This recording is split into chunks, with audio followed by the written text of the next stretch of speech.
Well, good afternoon, everyone, and it is a good afternoon. I've got some great news for you, especially if you are from the UK and you're interested in travelling to Spain, Canary Islands, Tenerife. We've got some excellent changes that have come into place from today. If you are new to the channel, I am Andrew. I do live in Los Cristianos in Tenerife. However, at the moment, I am over in Orlando, Florida, filming some vlogs on holiday. But I did promise to bring this news as soon as it came out, and it has come about today, a little bit unexpectedly, but it has finally been done. The news we've all been waiting for, and that is that Spain has eased COVID entry rules for UK travellers. So now, if you are unvaccinated, you can now travel to Spain, Canary Islands with a negative PCR or antigen test. UK citizens who have not had the coronavirus jab can now travel to Spain by showing a negative PCR or antigen on arrival. The Spanish government confirmed that non-vaccinated travellers from outside of the EU, which is now the UK, can enter the country from Saturday. Fully vaccinated passengers will still need to show proof of vaccination, so that is your NHS COVID app. You can show it electronically or you can have it printed as well.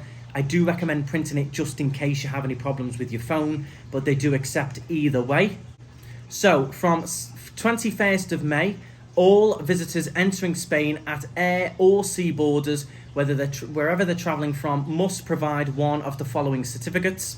That's going to be a vaccination certificate meeting the government's requirements. Remember, you might have to have the booster if your second jab was over 270 days.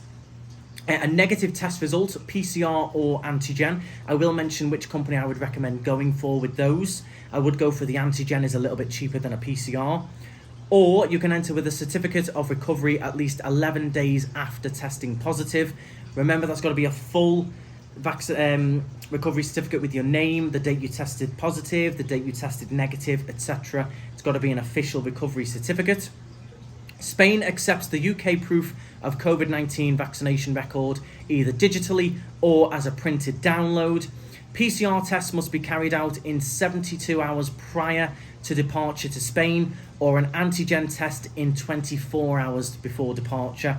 So do bear that in mind. If you need a bit more time, you're going to have to pay a little bit more for the PCR. If you can afford to do it just 24 hours before you fly, you can do a cheaper antigen.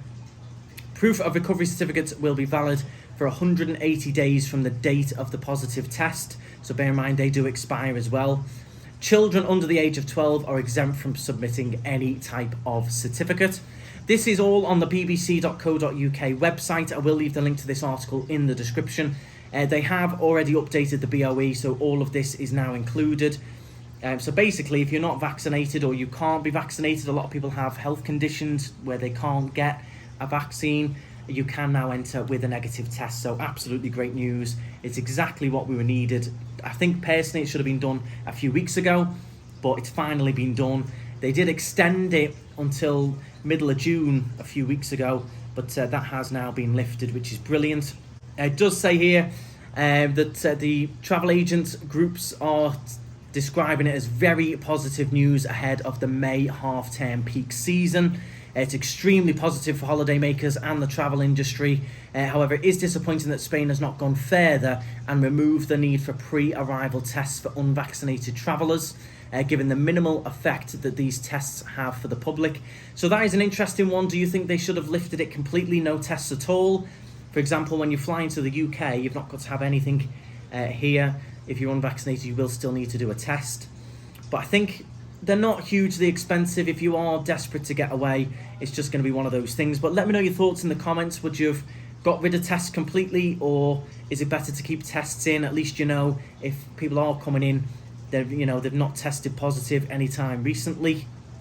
Consumers want to travel with ease, and if destinations prohibit this, they will go elsewhere. So very, very good news for Tenerife, Canary Islands, Spain as a whole. Do let me know your thoughts in the comments. As soon as I'm back in Tenerife, will do a more comprehensive and detailed run through all of the news, but this was the most important. A lot of you were waiting for this news. A lot of people were messaging me about it.